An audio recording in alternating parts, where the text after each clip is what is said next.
Hey Stampin' friends, welcome to the Joy of Stampin' with Rachel. I'm Rachel Coon and today is our Fun Fold Friday. Today I'll be sharing with you a product from the new mini catalog called Day on the Farm. On the Farm is the name of it.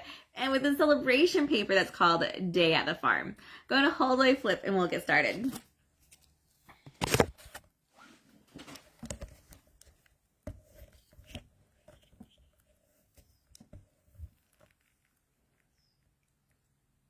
Alright, let me get this. Just get it over just a little bit so we are in the best view possible. And I wanted to make sure to remind you to comment if you're watching this live or the replay, either on Facebook or on YouTube. For everyone that comments, will be put into an entry, and someone by midnight, if you comment before then, you may get the chance to win the card that we make in our video today. If you are new to my channel, welcome. I would love for you to use me as your demonstrator for all of your Stampin' Up! Product needs.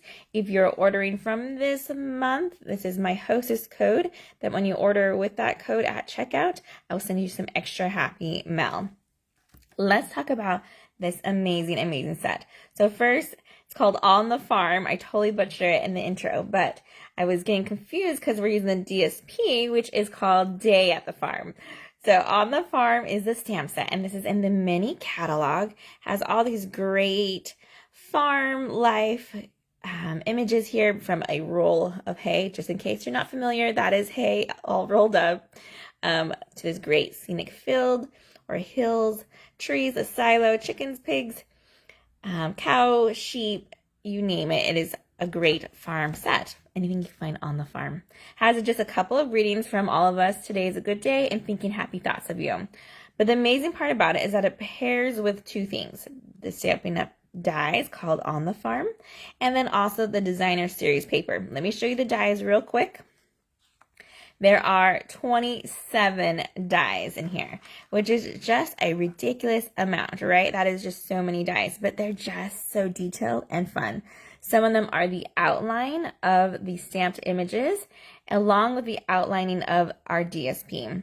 Let me show you this cute little sheep that was die cut out from the DSP, and then it even has this extra little bonus detail that we can make it look like it has some extra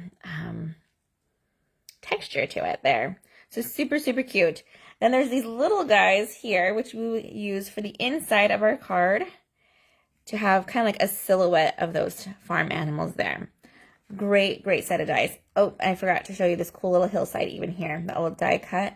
A nice little hill for you out of your cardstock. So great dies, great stamp set. And let me just show you real quick the paper. So that's $51.25 in the US. And then because it's celebration, if you order that now, you also can pick the celebration DSP. Let me show you this paper here. It is just beautiful, and it's only free during celebration while supplies last, and it matches this stamp set. So if you love that stamp set, or if you love this paper, you should get one or the other or both. So there are 6 designs. I'm showing you only 5 right now because the last one has to be shown in its beautiful glory. I've cut this down to a 6x6. Comes in a 12x12 form. I'm going to flip it over so you can see the other side. That is a little bit less detailed, more basic designs here on this one. I'm using this one today. And I also am using the flip side of it where it has these cute little animals that we use our dies to cut out. We also can cut out the flowers and these little leaves from the paper. So everything on this paper has a die for it, which is pretty awesome. All right, the last piece of paper I want to show you is this huge image here. If you are a scrapbooker, this is perfect for you. I can't even see it. We can get all in the view. There we go. So we have a corner of pigs and a tree, to the hillside, to the farm in the background, to the windmill. Everything is just beautifully set up on this one. It has all of the images. I want to say that this one probably is the same cow as that one, and it's fun that this one's reversed though. There is a trick of how to die cut this one out if you don't want to fussy cut it, and it's by turning it over, and you can kind of see that cow behind, and then you'll use the die to cut it out that way. So that's an extra fun tip there. But if you don't like that very big open space side, or you're not a scrapbooker and you don't need a full sheet of paper that has that scene, there on the flip side has these beautiful balmy blue flowers. That would make for a great background piece. All right, so let me talk about this card a little bit and show you what inspired me. I have gotten a swap recently. This one's from Sue Kempler Miller, and this is the card she made that with the same layout. And I'm showing it to you side by side so you can see that this fun fold can be used for many different things. She used the, I want to call it Seaside by the Bay, but I know I'm saying it wrong. Let me double check the name of that one real quick.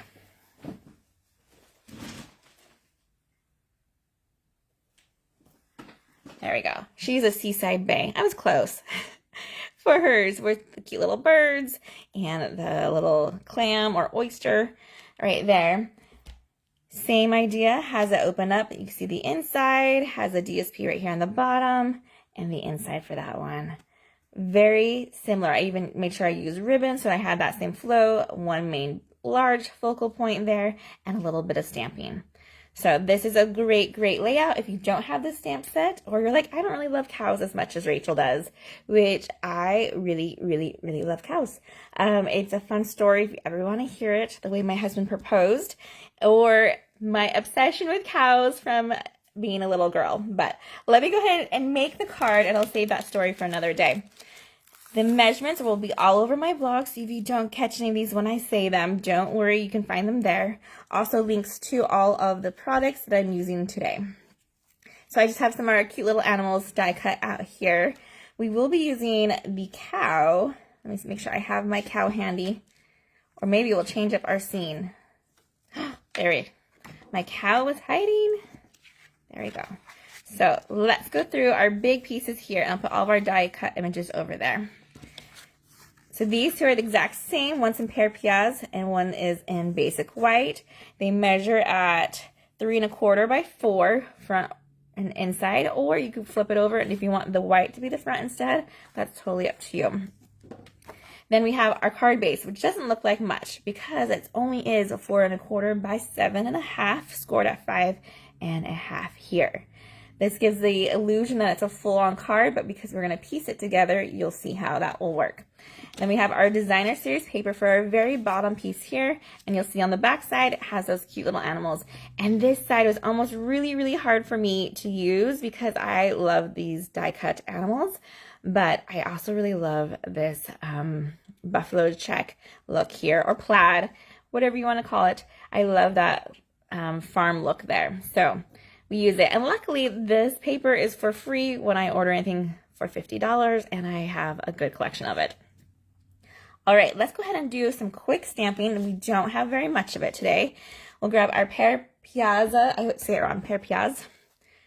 This ink is going to be the same color as our cardstock. Open that up, grab our fun little hillside. Looks like that. Looks like there's 3 little hills with different texture. Ink that up. I'm just going to go in that very bottom left corner.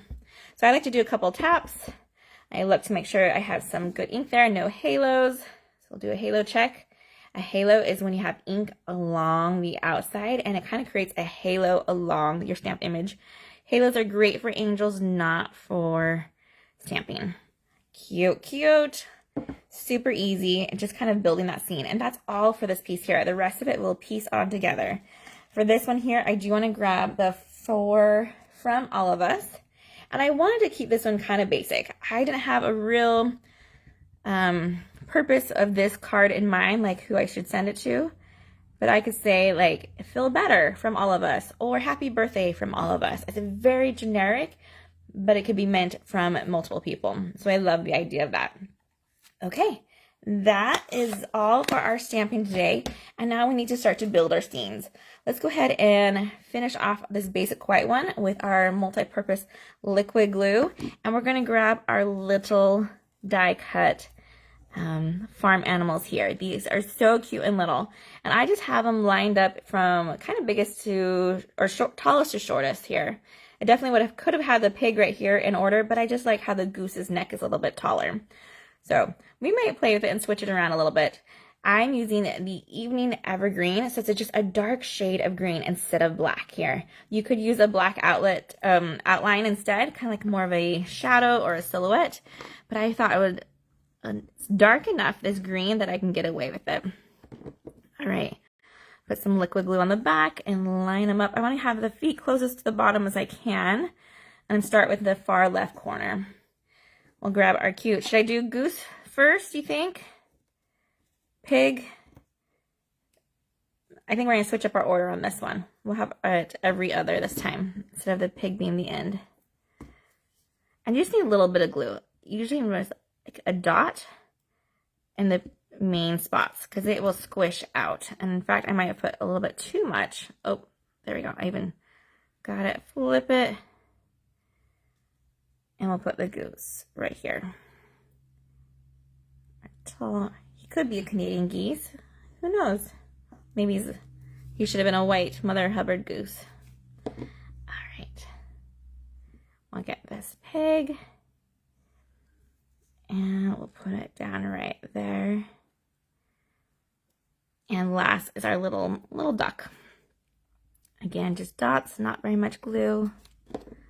And liquid glue. You could use a glue dot if you don't like using liquid glue. And those would attach this without all the sticky. Okay, there we go. So this one's ready. We'll set that aside. Let's go ahead and start building this guy here. So what I'm going to do first is grab my ribbon. I'm using this beautiful, it's called window pane check ribbon, and it is in the Evening Evergreen, so it matches those cute little animals we just glued on. What I usually do is I go ahead and I look at it like this, and I give it about an inch on each side, and I cut. So it should be about 5 inches is what I usually say. In fact, we can go ahead and measure it afterwards to see. It is 6 inches, so a little bit longer than 5. For that guy, we will need to keep this out too. We'll grab one more piece from it in just a minute. Let's go ahead and flip this over. There's 2 ways you can attach this. I like to not waste ribbon and have like it doubled because you don't see the back side. So what we're going to do is flip it over. I'm going to grab some tear tape. You can either use the Stampin Seal Plus or Seal, and you could put it here and then just kind of fold it over on there. I'm going to use some tear tape today to show you the difference. Grab it, tear it off. You can use your scissors if you want. And I put it on the place that I want it, and I'll bend it over. Let's go about 1/3 of the way up. And then I just cover up that back side there with this tear tape. Keep it in place. I'll grab a little bit more tear tape. Might need a little bit longer. We'll see if I can get away with that. But I do need to pull it tight and flip it over. And we can attach like that. Okay, that looks pretty good.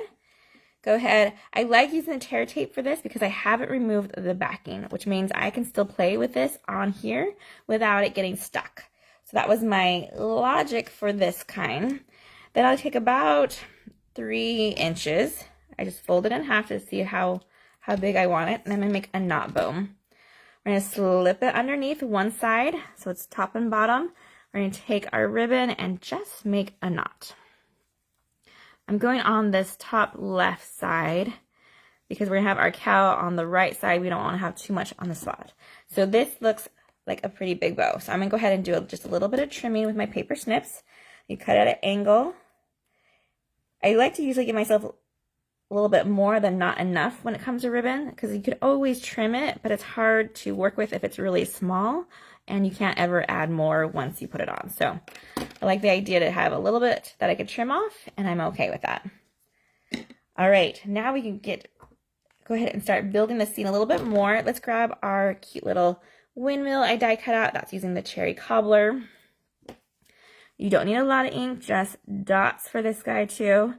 That bottom area or a glue dot would work as well. I'm going to flip it over and add it to our hill. Cute. Flip over our cow. You can see he has that DSP side on the back. I'm using just mini dimensionals, but you can use whatever dimensional you have.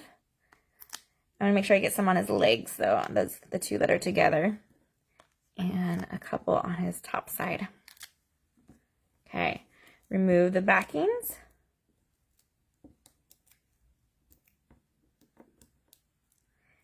flip, oh, one gets stuck. There we go. Flip it over, and we're gonna add our cow. So it kind of looks like it's grazing on that hillside there. All right, I could have added pigs if I wanted, or sheep, but I love cows, so that's the winner. Then we just have a couple clouds, and you can play with these. You could even stamp these. I left them blank and just die cut them, but if you wanted to stamp them first, then die cut out, you totally could. A little bit of liquid glue on the back of each one, and then just place it above the ribbon on the top right. And then I'm going to go a little bit under the ribbon for this part here, so it's kind of at an angle. Okay, that's it for our scene. And now we need to get our card base back in here. And let's go ahead and grab our bone folder. You can see our score right here. We're going to go ahead and start the fold. Use a bone folder to finish it by pressing hard and getting that crease really nice. Helps it lay flat and ship nicer. Okay, next what we need to do is go ahead and grab our DSP. So we need to put our DSP on first. We know where to line up this top piece here. I'm going to flip it over. I'm going to use my liquid glue. Ooh, good thing it made a mess right there. So I don't recommend gluing on top of your card base. But I'm going to cover it up just in a minute, so I'm not too worried. Okay. So I want to have borders on all three sides here. Just making sure my placement is good and my lines look straight. This is a 2x4 piece of DSP. Then we're going to grab our basic white. We'll go ahead and put a little bit more glue here. Since we already have a little bit of glue on the card base, we'll open this up, and then we're just going to line this up on top here. Just like so. There we go. Again, you should have borders along all the sides. It's about probably a little less than 1/8. It's a pretty nice small border there. Okay, now we're gonna put just a little bit of liquid glue on the very top. I'm gonna use this ribbon line as my guide. I don't want to go anything below that. Okay. Then we're gonna go ahead and close this cherry cobbler, and we're gonna line up our DSP ends right here, so then cover it, and then we can lay down our cardstock onto our cherry cobbler. Hold down for a minute because that liquid glue needs a second to dry and attach. And there you go. We have our cute farm on the farm cards using our celebration DSP for our cow and our paper down here on the bottom. We have our cute little die cuts of our animals and their little parade scene from all of us here. Love this card. All right, you guys, that's it for today's fun fold. I hope you guys have learned something new, that it's fun, easy, and can be used for multiple different Stampin' Up! Products. Be sure to visit me on my blog and on my online store. Happy stamping, everyone. Goodbye.